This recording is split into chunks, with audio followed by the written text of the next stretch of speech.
से चारों मर्दना Devaki परमानंदम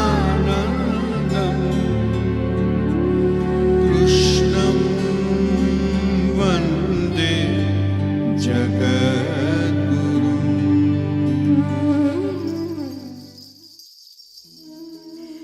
Several thousand years ago, Mother Earth was unable to bear the sins and cruelty committed by evil kings and rulers. Mother Earth prayed to Lord Brahma, the creator of the universe, to relieve her from these sinful kings. Lord Brahma prayed to the Supreme Lord Vishnu for reincarnation and to relieve Mother Earth from these evil rulers. Lord Vishnu accepted the request and assured the defeat of tyrannical forces. The ruler of Mathura, Kamsa, was one such evil king. Kamsa was an arrogant, merciless, and cruel king. Everyone in Mathura feared him. But there was one person who Kamsa loved and adored, his sister Devaki. Devaki was a pious and good-natured woman. Devaki's marriage was arranged with a kind and noble man named Vasudeva. The marriage of Devaki and Vasudeva was a grand event. After the marriage, while Kamsa was escorting Devaki and Vasudeva out of Mathura, a voice from the sky forecasted that Devaki's eighth son would bring an end to Kamsa's rule and would kill him. Kamsa, fearful of his death, was prepared to kill Devaki right then and there. But Vasudeva begged him to spare her life. Vasudeva, in exchange for sparing Devaki's life, offered to give Kamsa all of the kids born to Devaki. Kamsa agreed to this, but imprisoned Devaki and Vasudeva because he didn't trust them to give up their children when the time came. Soon, Devaki gave birth to their first child. The gods immediately notified Kamsa when the child was born. Kamsa stomped into the cell and grabbed the baby from Devaki. Devaki begged Kamsa to spare her innocent firstborn. Kamsa didn't want to take any chances and with a powerful blow killed the child. As time went on, Devaki gave birth to her second child and Kamsa killed that child as well. The same was the fate of all their other children until she was pregnant with her eighth child. As it got closer to her delivery date, Devaki grew more and more nervous as to the fate of her eighth child. The evening before his birth, heavy rain caused flooding all over Mathura. Devaki couldn't bear the thought of Kamsa killing another child. Vasudeva did his best to keep Devaki comfortable.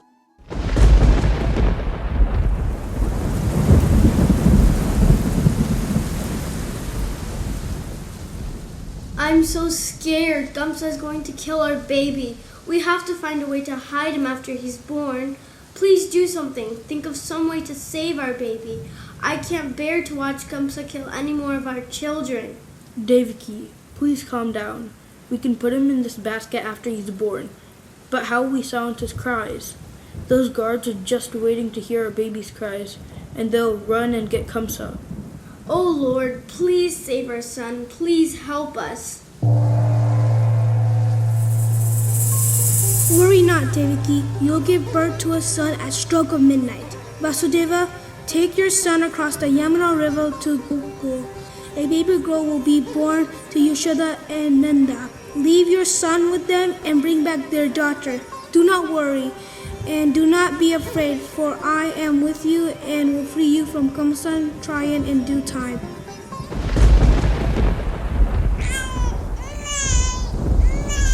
Let me just hold him just once before you take him away. I love you, dear son. I'll wait for you to come and free us from my brother. Put him in the basket and take him to Gokul. Do not cry, Devaki.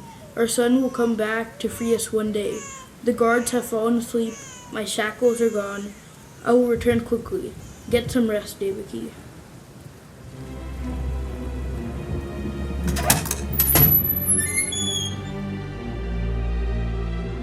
As Vasudeva carried the baby in a basket above his head, all obstacles in his path were removed.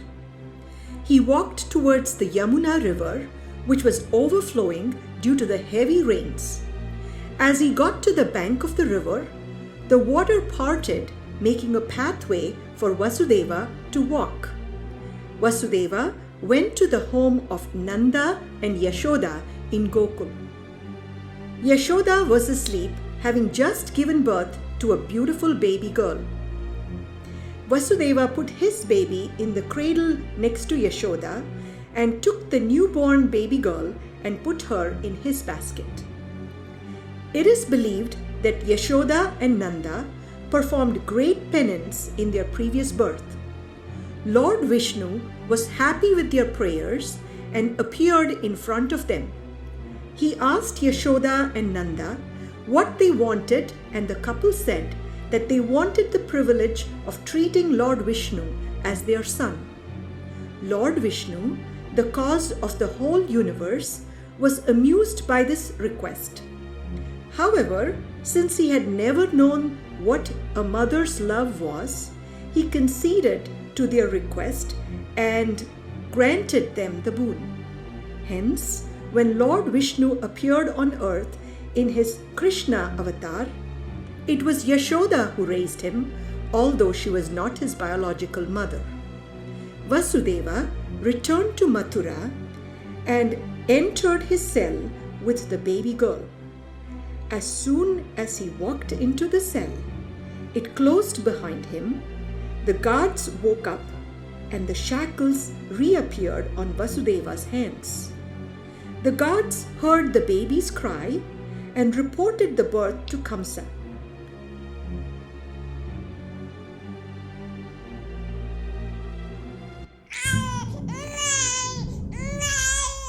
Please, brother, let her go. Spare her life and take mine instead. I have no issues with you, dear sister, but this is your 8th child and she will cause my death. If I don't kill her now, she will kill me. Spare her. The prophecy said I would have a son. My 8th son would kill you, not my daughter. She's clearly not a boy. Spare her, I beg of you. Please, Kamsa. She doesn't have to know she's our daughter. Take her and raise her as your own. She will love you and take care of you. I am no fool. She's the 8th born and she will kill me. I cannot let her live.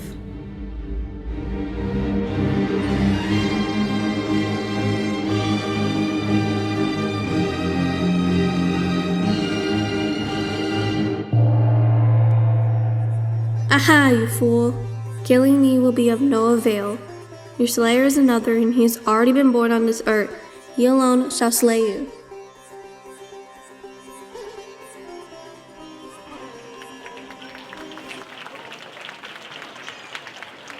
The atmosphere in Gokul was vastly different.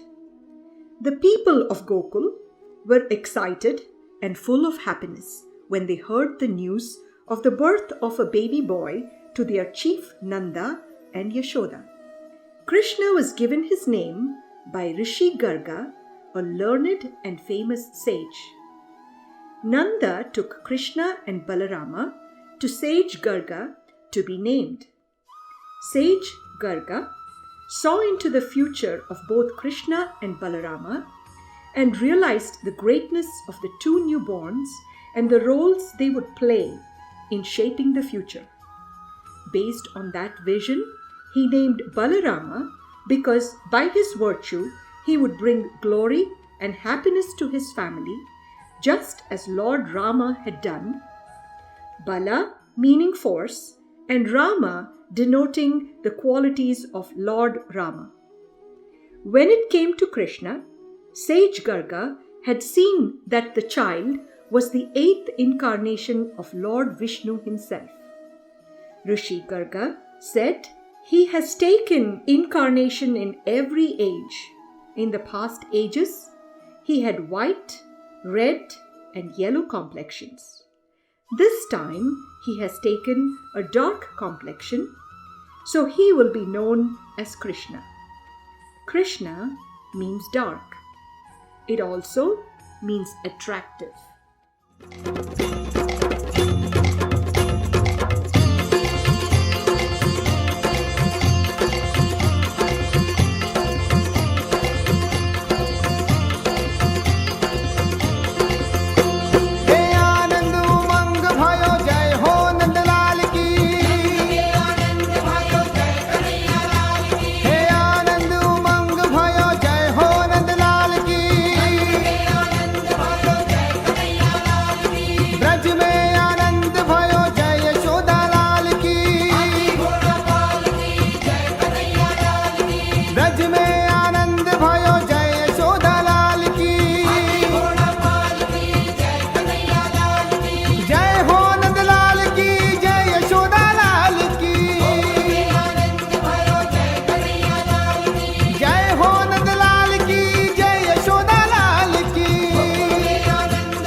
In his toddler years, Krishna grew mischievous.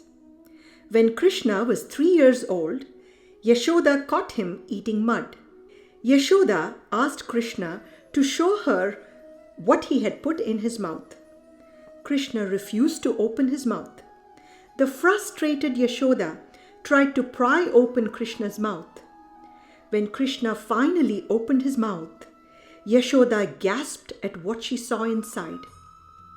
Inside Krishna's mouth, she saw the whole universe, the complete opulence of creation, everything necessary for cosmic manifestation. Yashoda then realizes that she was not raising an ordinary child. As per Srimad Devi Bhagavata Mahapurana, when Sriman Narayana had slayed Madhu and Kaithabha, their marrow or meda filled the ocean and later formed land. For that reason, this earth is named Medini and is considered unfit for eating. But Sriman Narayana as Krishna lovingly picks up chunks of mud and gobbles it up. This is really a special gesture from Gopala or Vishnu to his Gau or the earth. While everyone walks on her, spits on her, and extracts from her, the Lord, out of his mercy, eats the inedible so that the earth gets the touch of his lips. She, Mother Earth, who had enjoyed the touch of the Lord's lotus feet, has now ascended to his mouth.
कौन कहते हैं भगवान आते नहीं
While growing up in Gokul, Krishna was notorious for stealing butter. Just as butter is white, our hearts and minds need to be spotless. One mustn't nurse anger, pride, greed, envy, hatred, and ego. Krishna stole hearts and minds that were as pure and soft as butter. Hence, Krishna is also known as Chitta Chora, or one who steals minds. Our minds, it is said, must be as light as butter. Just as butter floats on the surface during the process of churning, our minds must be detached from the materialistic world. Only then will we succeed in attaining enlightenment.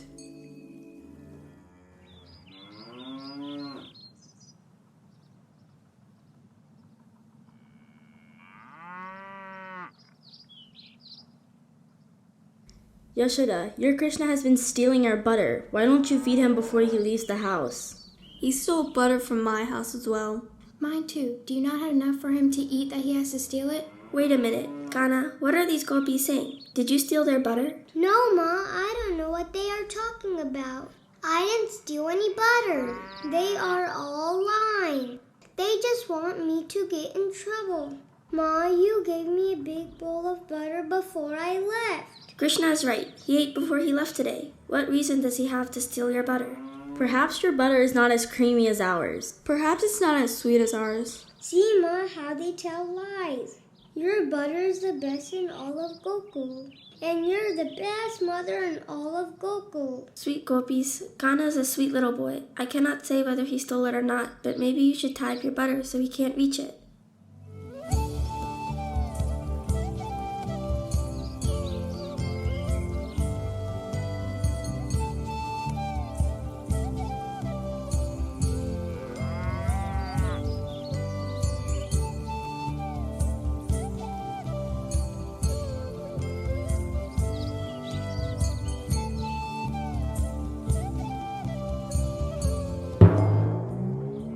Krishna, they tied up the butter. How we are going to get it? Big idea from your mother, Yashoda. We will have to work together to get the butter now. Here, you stand here and you stand here.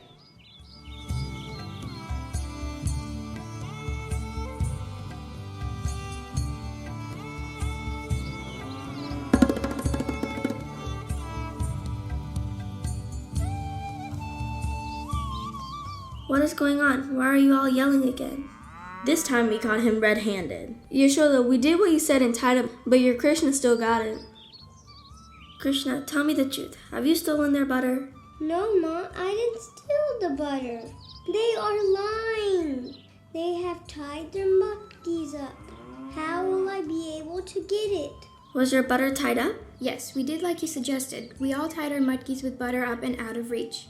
But that was not enough to prevent him from stealing. We caught you red-handed, Krishna. We saw you. It wasn't good enough he was stealing the butter. He got his friends involved. They were all eating the butter. Krishna climbed those backs to get the butter down. What am I going to do with you, Kaliya?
The Lord took the form of a child, and despite his divinity, he often acted like a child.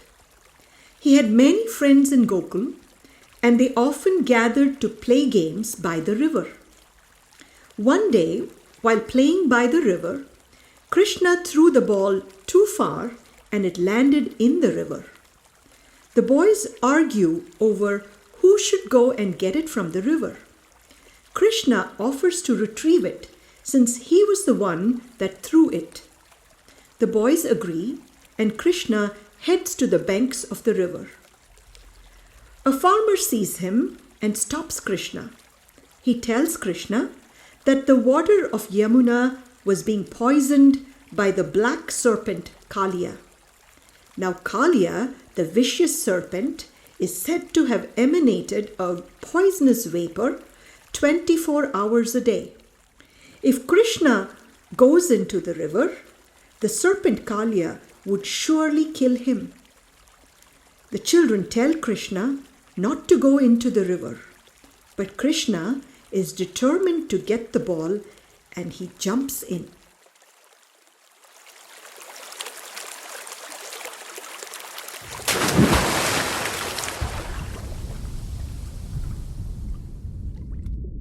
Excuse me, Matas. Have you seen a small red ball? It fell into the river while we were playing. I came here to get it. Forget your small playing ball. Even if an elephant fell in the river, it will get burned to ashes by the Serpent King's poison. Quickly, get out of here. If I go empty-handed, then my friends will be angry with me. You can escape your angry friends, but if you stay, who will save you from my serpent husband's anger? Mother, you will save me from your husband's anger. You've called me your mother. You are such a dear boy. Why are you risking your life for this ball? This is the house of Kaliya, the Serpent King. No creature can escape here alive. You are fortunate that the Serpent King is sleeping. You need to escape from here quickly. I've come here. How can I leave without meeting the Serpent King? Dear boy, why do you want to get killed?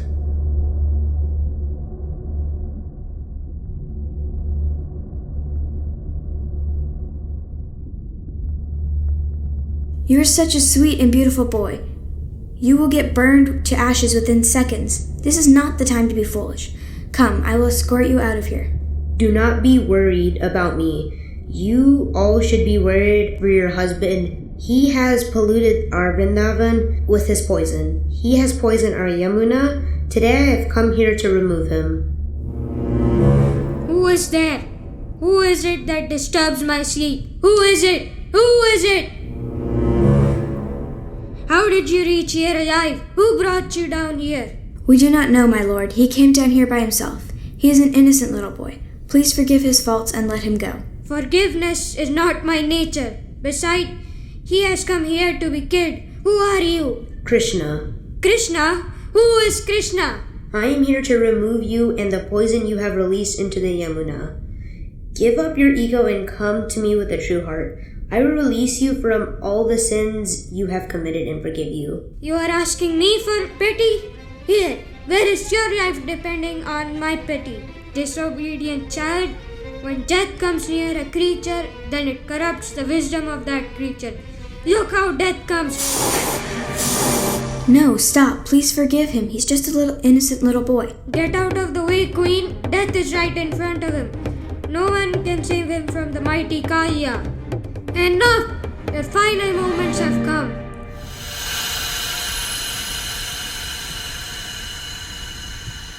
No, I can't get up. I'm losing my sight. Please forgive him. Please forgive him. Have pity on our Serpent King. You have called me your mother. Don't make your mother a widow. Serpent King, please go to him and ask for his forgiveness. You have the opportunity to worship him. Who knows how many times you would have to be born to get this opportunity. Forgive me. Please, forgive me. Lord, I am at your feet. Please, protect me. Please, protect me. Bless you. Go, Serpent King. I give back life to you, but on one condition. You will leave this place and never return.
It was the rainy season and Vrindavan had good rain.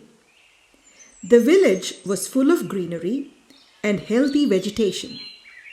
The people in the village planned to celebrate and thank Lord Indra. Everyone in the village began planning for a puja for Lord Indra. Krishna questioned them as to why they were praising Lord Indra. Nanda explained that this puja was performed every year to thank Lord Indra for helping them and providing sufficient rain for their vegetation. Krishna argued that they were farmers and they should only do their duty or karma to the best of their abilities by concentrating on farming and protecting their cattle rather than performing pujas or conducting sacrifices for any natural phenomenon. Krishna went on to say that if the people of Vrindavan wanted to thank anyone, it should be the Goverdhan Parvat. After all, the mountain sends signals to the air and indirectly interacts with the clouds to pour rain in Vrindavan. Krishna said, "It is the Govardhan mountain who gives us the medicines and cures us of harmful diseases by giving us the magical herbs. It purifies the water when it reaches the ground, and it even adds mineral to the water and purifies the air from the top of the peak. It gives good healthy grass to the cattle by which we get nutritious milk." Convinced by Krishna, the villagers decide not to perform the puja for Lord Indra. Upon learning of this, Lord Indra became furious with the villagers. Lord Indra, this year the villagers have decided not to perform your puja. The villagers have decided not to do my puja? No, this cannot be possible. It is true, they are not worshipping you or any of us this year. Who decided for the villagers? Someone told them. They know better not to perform my puja.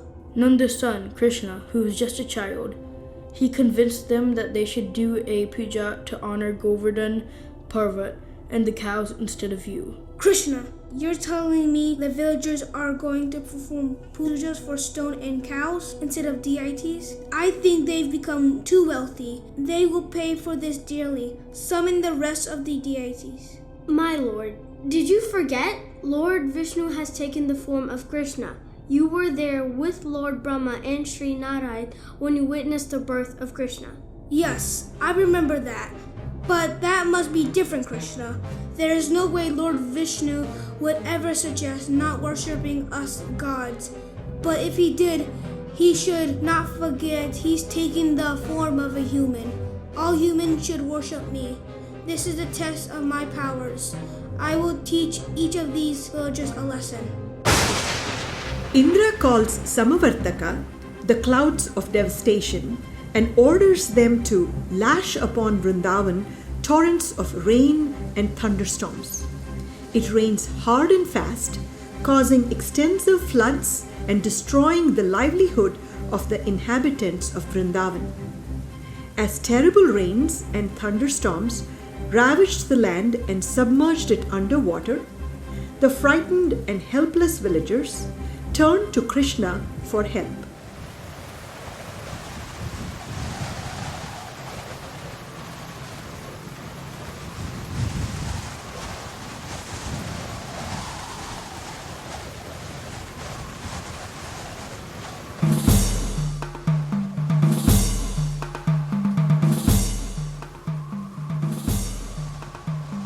Come with me. Dear Govardhan Parvat, we did a puja for you because you have cared and helped us instead of the arrogant Lord Indra, who was trying to drown the good people of this village. We ask that you continue to protect us. We want to use you as our umbrella. Please allow us to stand under you and protect us from these terrible storms created by Lord Indra.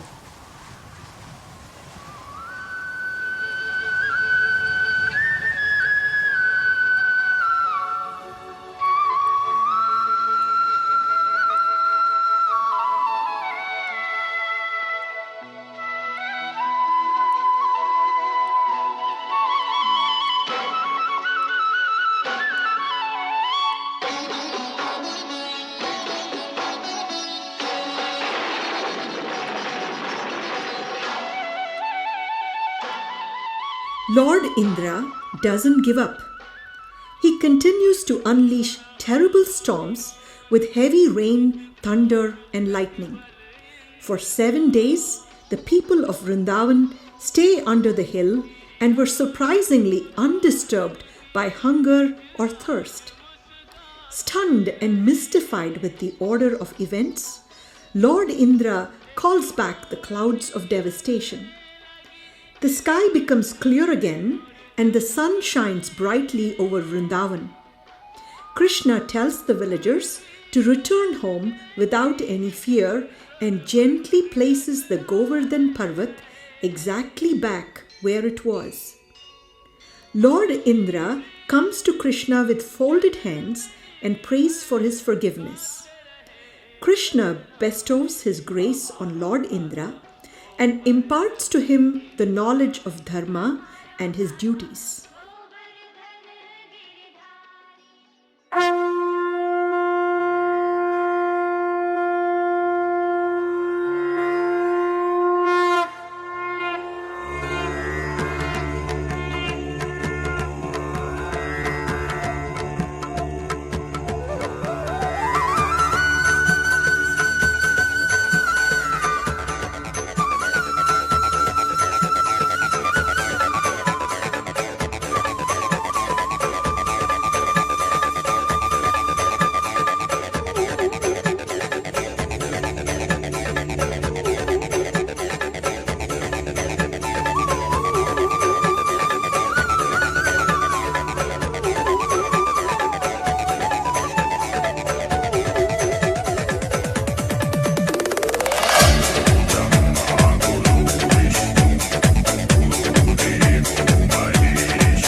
Krishna is uniquely called Venugopal, Bansilal, Murali, Muralidhar, etc., based solely on his relationship with his flute.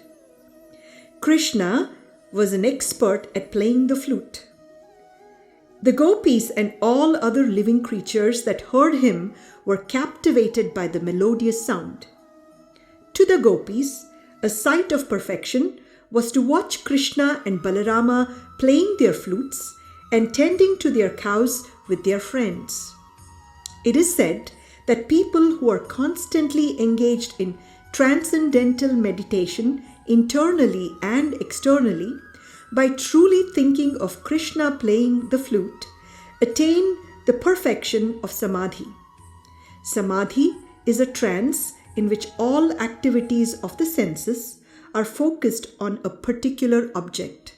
The Bhagavad Gita's chapter 6, Dhyana Yoga, says that anyone who is always absorbed in the thought of Krishna is superior among all yogis.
news of Krishna's divine powers reached Mathura.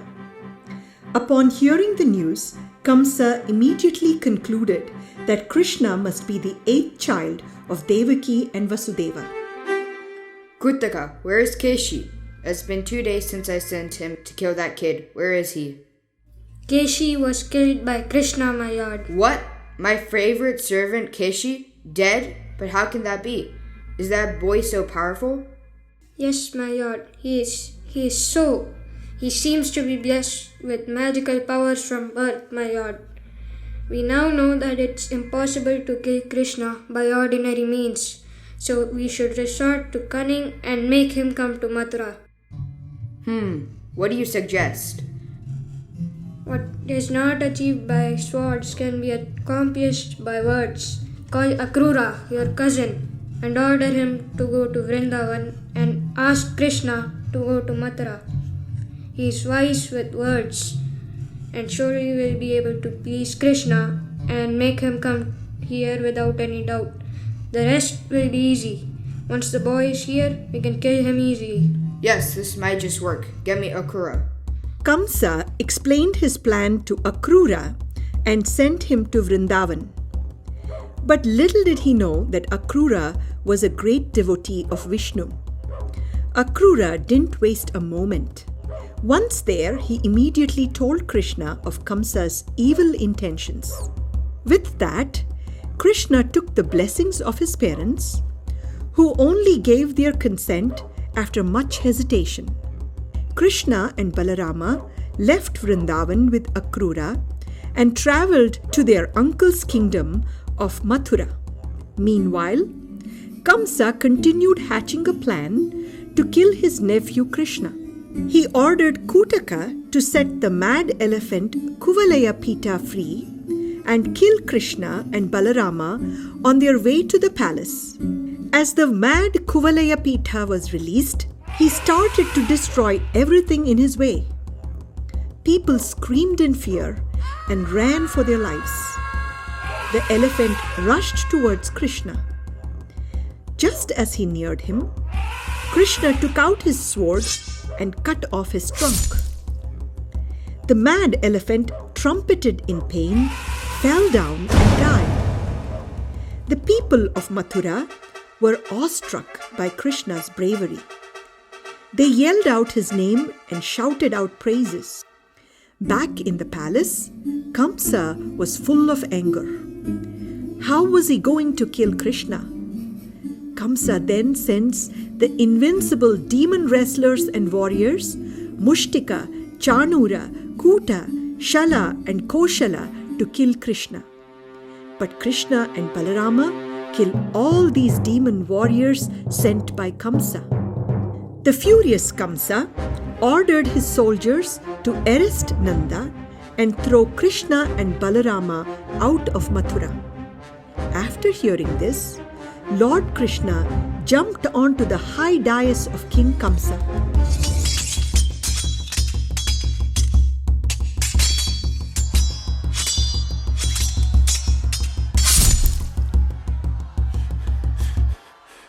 You are no more a king. You were never fit to be a king.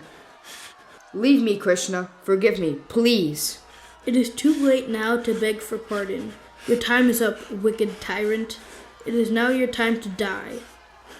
This is for imprisoning my parents and making them live in a dungeon for 9 years. This is for killing my 7 brothers and countless innocent children in Mathura when I was born. And this is for imprisoning my grandfather and terrorizing the people of Mathura for all these years. Leave me, Krishna. Forgive me.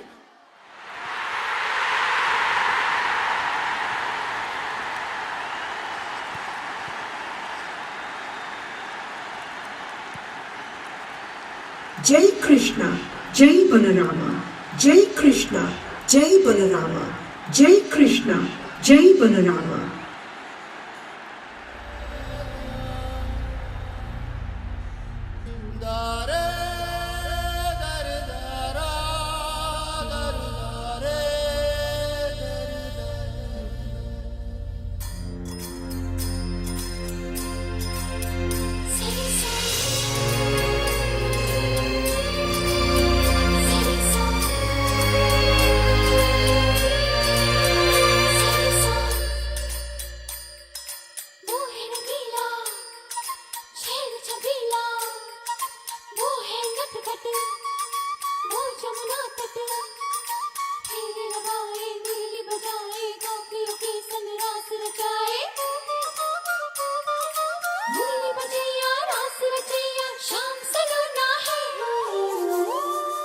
जो है अलबेला मद नैनों वाला, जिसकी दीवानी bridge की हर बाला, वो किसना है, वो किसना है, वो किसना है, वो किसना है, किसना है। जो है अलबेला मद नैनों वाला, जिसकी दीवानी ब्रिज की हर बाला, वो किसना है, वो किसना है, वो किसना है।